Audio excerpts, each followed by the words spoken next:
Hello po, magandang araw mga ka-farmland. Nandito po ako sa property located po sa Barangay Kabatang po ng Chaong, Quezon. So dito pa rin po ito sa Chaong, Quezon, and ito po ay inner lot. So papasok po yung property at meron na pong allotted na right of way na 2.5 meters. So nandun po yung palabas ng barangay road. And ito po yung right of way na 2.5. If ever po na gustong palakihin is kakausapin po yung owner dito and baka sakali pong pwedeng makabili. Ang property po ay naandoon at may right of way na po diyan papasok. 2.5 meters po yung binigay na right of way. Ating pong pupuntahan yung property doon sa papasok. Yan po ay 16,038 square meters po. Extrajudicial mga ka-farmland, titled siya pero patay na yung magulang, yung nanay. So meron po silang 8 tagapagmana and meron na pong nakaalat na naka-SPA para po hindi po madami or hindi mahilo ang kausapin. Ayan, meron na nga pong mangilan-ngilan na bahay dito sa location ng property. So ito, papasok doon, nandun yung property. So tara, atin pong pasukin ang 16,038 square meters na meron pong ilog.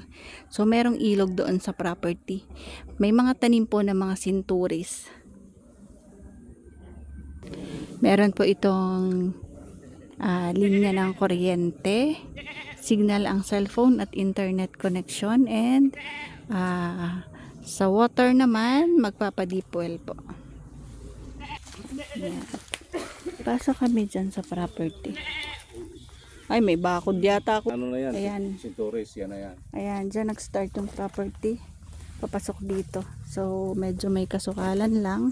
May bakod yan, barbed wire dun sa gilid. Yan. Yan, ito na po. Kasama na po ito sa property. May tanim po ito ng mga sinturis. Yan.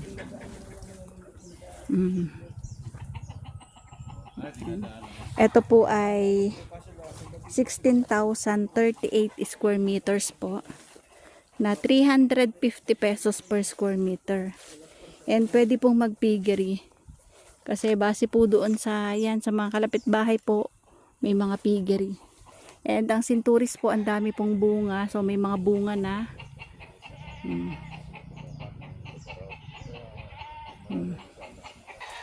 Yan, may bunga na po ang sinturis, oh. Madami na din. Abot sa ayan, bago mag-December pala may harvest na dito.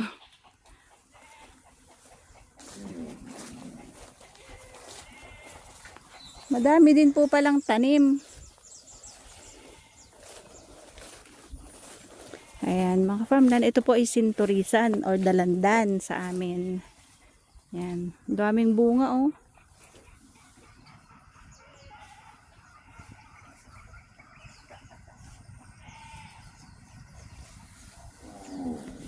Located po ito sa Barangay Kabatang ng Chaong, Quezon. Titulado. Extrajudicial po. Pero meron na pong naka-SPA. With right of way estimated 200 to 300 meters from Barangay Road.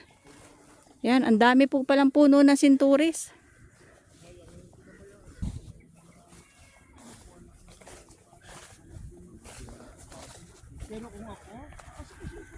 Yan po yung boundaryhan ng property dun sa kabila. Tapos papunta po dito. So, medyo mababa na po itong presyo, 350 pesos per square meter. May right of way. Net na po ang may-ari sa 350. So, expenses po, shouldered by the buyer na.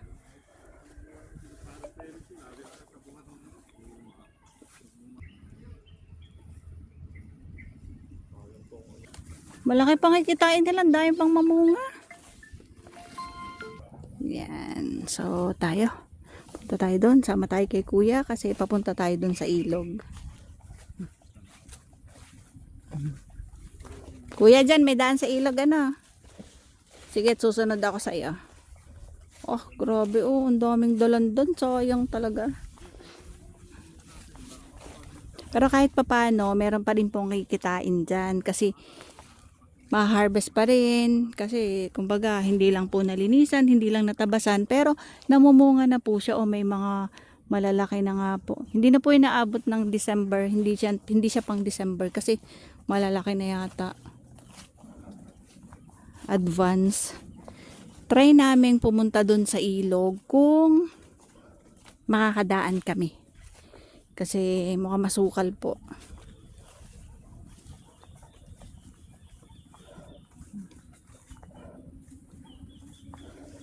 Ang Chaong Quezon po ay kung saan nakalocate ang Villa Escudero, Hacienda Escudero at yung pong exit po ng Chaong. Ayan po ang bunga. Hmm. Ano.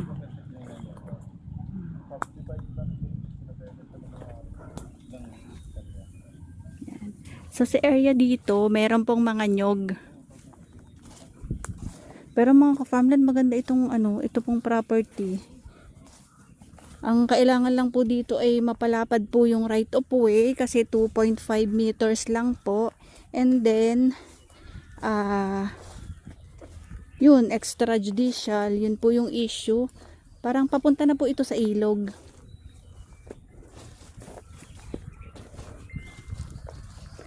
Ay siya, hindi eh. Hindi pala. Walang ilog. Yan. So hanggang doon pa ang property mga ka-farmland. May bakod naman. Libot ng bakod itong property. Yan. Doon po kami dadaan papunta doon sa ilog kasi medyo madumi po dito. Masukal. Hindi po namin kayang bumaba dyan. Ayan. Yan yung bakod. Boundary ng property, di kasama pa po yung mga mahogany. Oh, yan po kasama po lahat yan. Yan. Kami po ay papunta sa ilog. Ito, kami po ay nasa labas ng property. Ito po, yan. Basta yun yung pong Yung wire. bakod na yan, yung wire. Yan, kasama pa po sa property yung mahoganihan. May nakapasok na motor. Yan. Oh, maganda ang ilog. Ayan oh. Ganda po ng ilog dito sa property dito sa Chaong, Barangay Kabatang, Chaong, Quezon.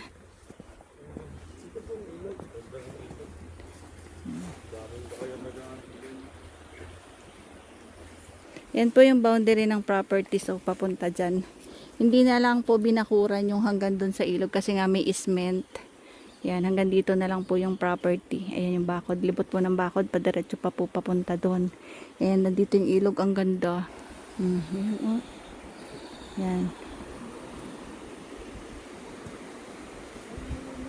Ayan. Ito po.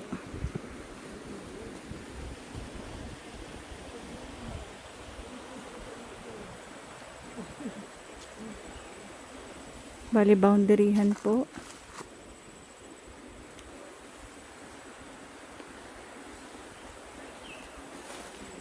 Yan po. Ito po yung mahoganihan. Then, ayan po yung ilog.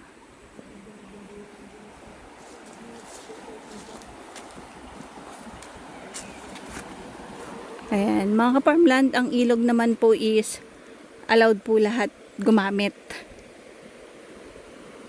So, hindi na po, kumbaga, hindi po isinakto ng owner yung bako dito kasi nga po, kailangan pa ng easement. So, may easement po ang hangganan. May hangganan po. Yan o.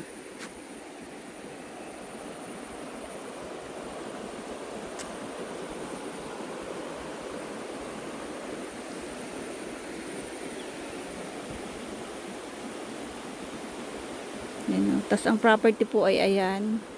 Tapos, ito lang po yung ilog. So, pwede magtampisaw.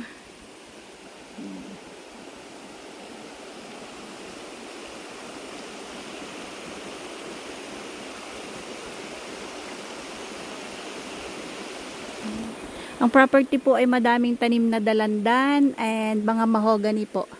16,038 square meters po na may tanim po na mahogany at dalandan. Title po pero extrajudicial.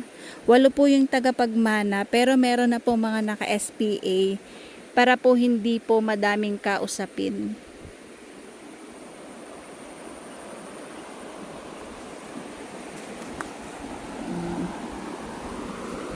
Sarap naman dito, sarap magtampisaw.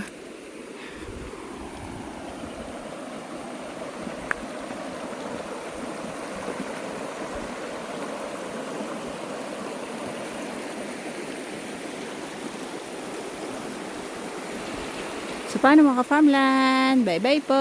See you for the next videos. God bless po sa ating lahat. Maraming salamat po sa lahat ng aming viewers, followers, and subscribers po ni Ka-Farmland TV. Naway mag-iingat po tayong lahat. Bye-bye!